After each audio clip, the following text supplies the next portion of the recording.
सुख शांति बनी रहे और आपके जीवन में कभी दुख ना आए। तो चलिए बिना देर किए इस वीडियो की शुरुआत करते हैं।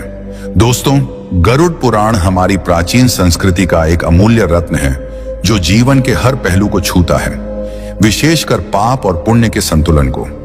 यह हमें सिखाता है कि हमारे हर कर्म का एक फल होता है जो या तो इस जीवन में मिलता है या परलोक में। आज हम एक रोचक कथा के जरिए समझेंगे कि कैसे एक साधारण आदमी की बुरी आदतें उसे नरक के दरवाजे तक ले जाती हैं। यह कहानी है रामलाल की, जो एक ऐसे गांव में रहता था जहां सच्चाई की हवा बहती थी, लेकिन उसकी झूठ की जड़ें गहराती चली गईं। हम इस कहानी को ऐसे सुनाएंगे कि यह आपके मन में गहराई तक उतर जाए और आप सोचने पर मजबूर हो जाएं कि कहीं हम भी तो ऐसी गलतियां नहीं कर रहे। एक गांव था जिसका नाम था सुंदरपुर। गांव के लोग मेहनतकश थे, उनके चेहरों पर ईमानदारी की चमक थी। वे एक दूसरे पर आंख बंद करके भरोसा करते थे। लेकिन इसी गांव में रामलाल नाम का एक शख्स था जो इस माहौल से बिल्कुल अलग था। रामलाल को गांव वाले चिढ़ाकर झूठा राम कहते थे, क्योंकि उसकी जुबान पर झूठ हमेशा तैयार रहता था। वह हर बात को तोड़ मरोड़ कर पेश करता, मानो सच बोलना उसके लिए कोई अपराध हो। शुरुआती दिनों में रामलाल के झूठ लोगों को मनोरंजन लगते थे। वे हंसते और कहते, अरे रामलाल, आज फिर कोई नई कहानी सुना। लेकिन जैसे जैसे समय बीता, ये झूठ लोगों की जिंदगी में दखल देने लगे। आइए एक घटना से समझते हैं। एक दिन रामलाल बाजार पहुंचा। वहां फल बेचने वाला एक दुकानदार था जिसके स्टॉल पर ताजे सेब और संतरे चमक रहे थे। दुकानदार ने मुस्कुराते हुए कहा, रामलाल भाई, कल त्योहार में तुम्हें देखा था ना, बड़े स्वाद से मिठाई खा रहे थे। रामलाल ने तुरंत एक बनावटी गंभीरता ओढ़ ली और बोला, अरे नहीं भाई, मैं तो कल पूरे दिन खेत में जुताई कर रहा था, सूरज की तपिश में पसीना बहाया। तुमने शायद किसी और को देख लिया होगा। पास खड़े कुछ गांव वाले कानाफूसी करने लगे। एक ने कहा, देखो फिर शुरू हो गया, हमने तो उसे त्योहार में साफ देखा था, हाथ में मिठाई की प्लेट लिए। बच्चे जोर से हंस पड़े, लेकिन रामलाल पर कोई फर्क नहीं पड़ा। वह अपनी धुन में चलता बना जैसे कुछ हुआ ही ना हो। यह छोटी सी घटना थी, लेकिन यह दर्शाती है कि रामलाल के लिए झूठ बोलना कितना स्वाभाविक हो गया था। वह नहीं जानता था कि यही आदत धीरे धीरे उसके जीवन की नींव हिला देगी। अब चलिए गांव की सभा स्थल पर, जहां एक पुराना बरगद का पेड़ था जिसकी छांव में लोग शाम को इकट्ठा होते, चाय पीते और दिन भर की बातें करते। एक शाम रामलाल वहां पहुंचा। एक व्यक्ति ने पूछा, रामलाल, सुना है तुमने मंदिर के पुजारी से वादा किया था कि आरती के लिए फूल और धूप लाओगे, लेकिन तुम आए ही नहीं, क्या मामला है? रामलाल ने बिना सोचे एक नया झूठ रच दिया।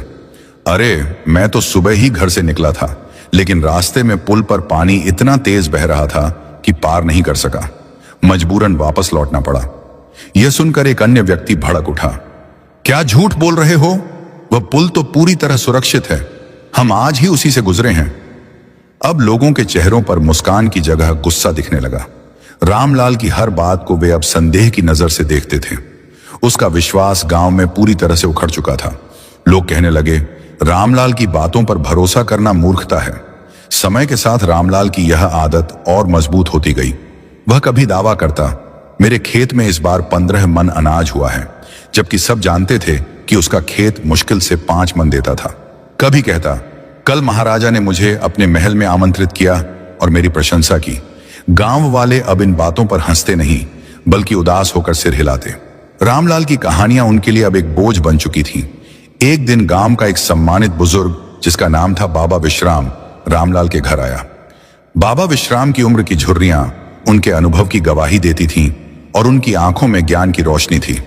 उन्होंने गंभीर स्वर में कहा, बेटे रामलाल, इंसान की असली कीमत उसकी सच्चाई से आंकी जाती है।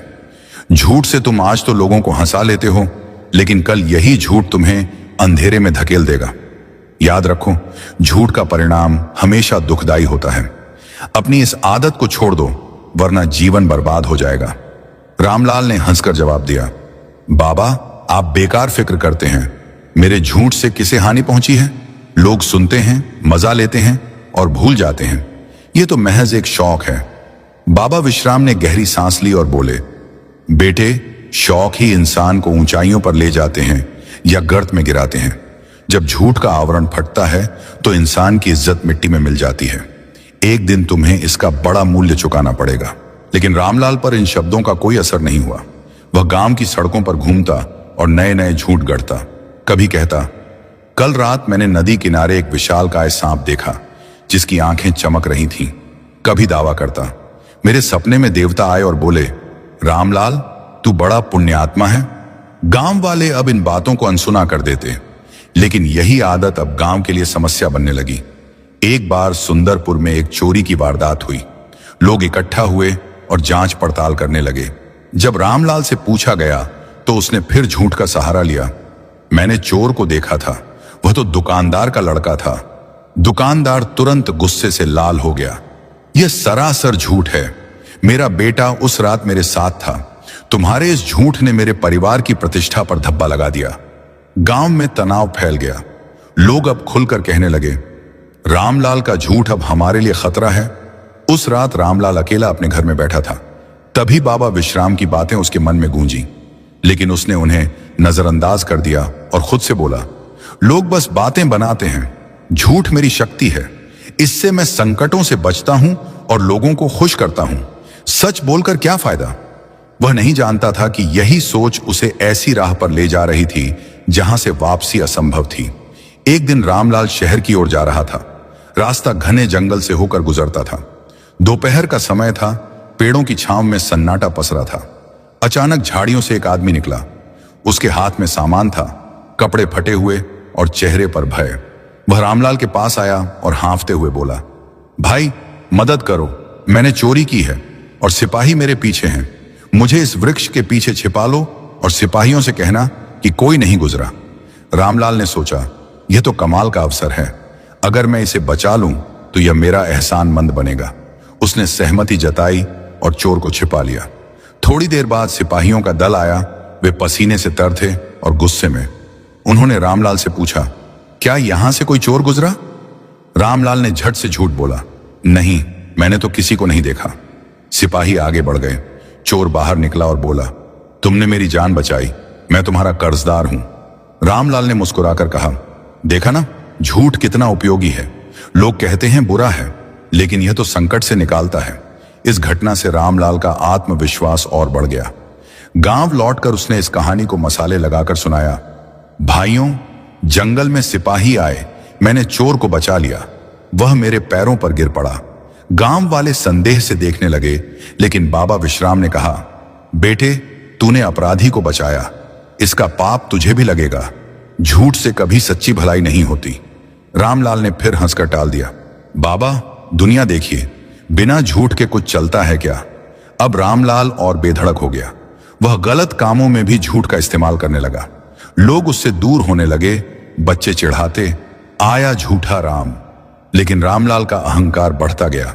वह सोचता, झूठ से मैं जीतता हूं। समय बीतता रहा और किस्मत ने एक नया मोड़ लिया। वही चोर, जिसका नाम कालू था, गांव के मंदिर में चोरी करने आया। रात में शोर सुनकर गांव वाले जागे और सिपाहियों ने कालू को पकड़ लिया। राजा विक्रम के दरबार में पेशी हुई। राजा ने पूछा, तू कौन है? किसने तुझे हिम्मत दी? कालू ने कांपते हुए कहा, महाराज, पिछली चोरी में रामलाल ने मुझे बचाया था। उसने सिपाहियों से झूठ बोला। दरबार में सन्नाटा छा गया। रामलाल को पकड़ कर लाया गया। राजा ने पूछा, क्या यह सच है?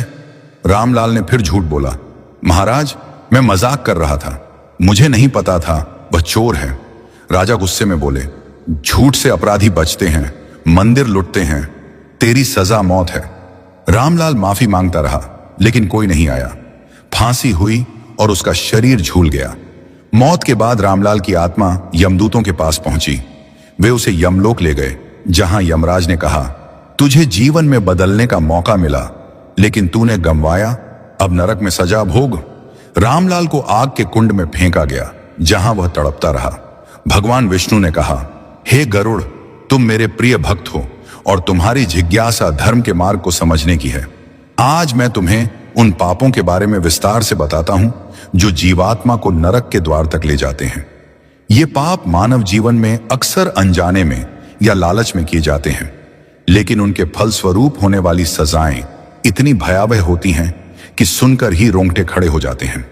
गरुड़ पुराण में मैंने इनका वर्णन किया है ताकि जीव सतर्क रहें और पुण्य के मार्ग पर चलें। सुनो, हे गरुड़, मैं एक एक पाप और उसकी सजा का वर्णन करता हूं। हे गरुड़, सबसे पहले बात करते हैं झूठ बोलने के पाप की।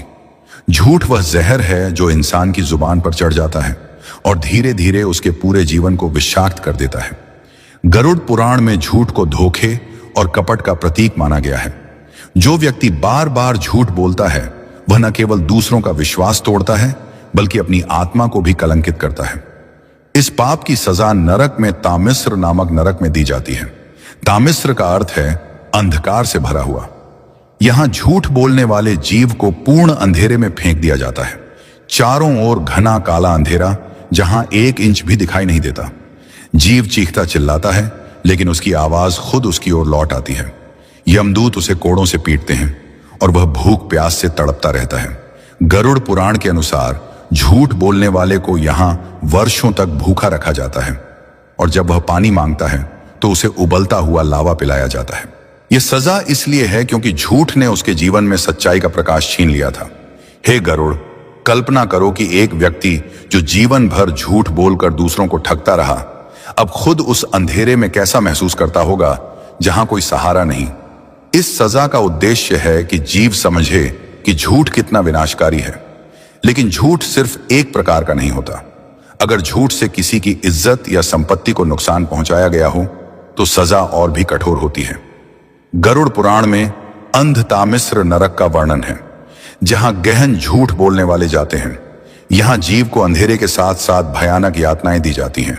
उसके शरीर को लोहे की सलाखों से बांधा जाता है और फिर उसे उल्टा लटका दिया जाता है। नीचे आग की लपटें उठती हैं जो उसके शरीर को झुलसाती हैं लेकिन मारती नहीं। वह तड़पता रहता है और हर चीख के साथ उसके पिछले झूठ की याद आती है। हे गरुड़, मैंने यह इसलिए रचा है ताकि जीव जीवन में सत्य का महत्व समझे।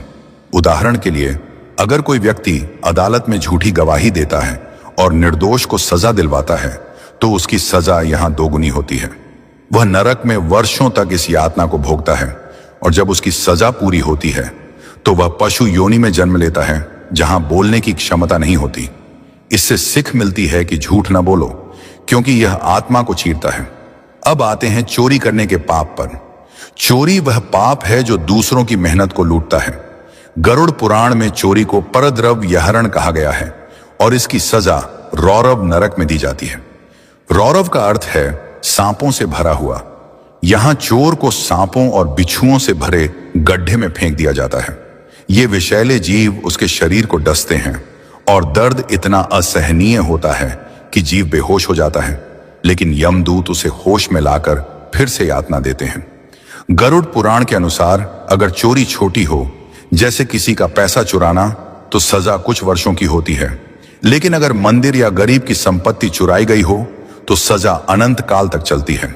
हे गरुड़, सोचो कि एक चोर जो जीवन में दूसरों की कमाई लूटकर सुख भोगता है अब खुद उस दर्द को कैसे सहता होगा जहां हर पल विष का प्रभाव फैलता है। इस नरक में जीव को उसके चुराए गए सामान की याद दिलाई जाती है और हर डसने के साथ वह पछताता है। चोरी के अन्य रूप भी हैं, जैसे धोखे से संपत्ति हड़पना। इसके लिए महारौरव नरक है जहां यातना और भी भयानक है। यहां जीव को लोहे के पंजों वाले राक्षसों द्वारा चीर दिया जाता है। उसके शरीर के टुकड़े टुकड़े कर दिए जाते हैं और फिर वे खुद जुड़ जाते हैं ताकि यातना दोबारा शुरू हो सके।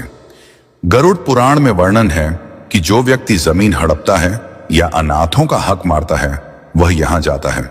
हे गरुड़, यह सजा इसलिए है क्योंकि चोरी ने दूसरों के जीवन को नष्ट किया, इसलिए चोर का शरीर भी नष्ट किया जाता है।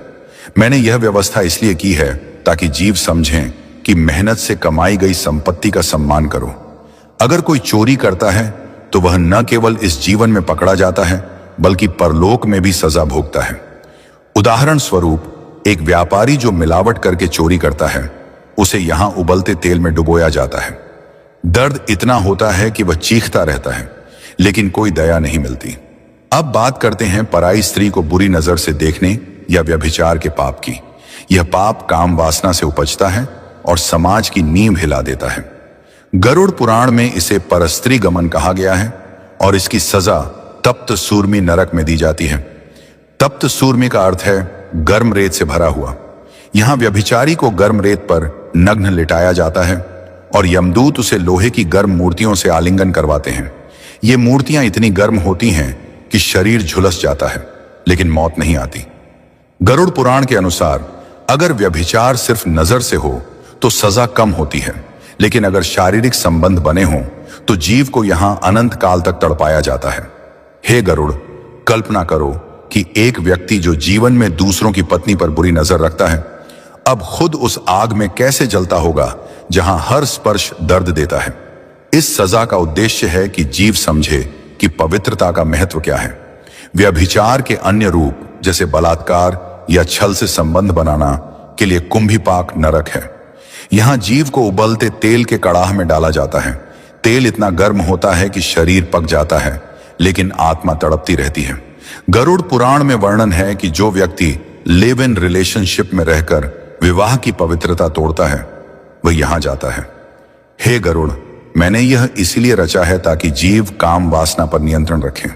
उदाहरण के लिए, एक व्यक्ति जो अपनी पत्नी को धोखा देता है, उसे यहां उसके पाप की याद दिलाई जाती है और हर डुबकी के साथ वह पछताता है। यह सजा इतनी भयानक है कि सुनकर ही मन कांप उठता है। अब अन्य पापों की ओर बढ़ते हैं। हत्या का पाप सबसे घोर है। गरुड़ पुराण में इसे प्राणघातक पाप कहा गया है।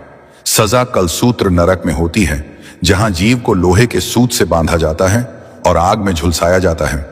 अगर हत्या निर्दोष की हो तो सजा दोगुनी। हे गरुड़, हत्यारे को यहां उसके शिकार की चीखें सुनाई देती हैं। मांसाहार का पाप, असिपत्र वन नरक, जहां जीव को तलवारों से बने जंगल में घसीटा जाता है। जो मांस खाता है वह यहां उन जानवरों की आत्माओं से पीड़ित होता है। शराब पीने का पाप, अयपान नरक, जहां जीव को पिघला हुआ लोहा पिलाया जाता है। ईर्ष्या का पाप, अंधकूप नरक, जहां जीव को अंधेरे कुएं में फेंका जाता है और कीड़ों से डसा जाता है। धोखे से धन कमाना, शुकरमुख नरक, जहां जीव का मुंह सुअर जैसा बनाया जाता है और गंदगी खाने को मजबूर किया जाता है। माता पिता का अपमान, अवट नरक, जहां जीव को बर्फीले पहाड़ों पर नग्न खड़ा किया जाता है।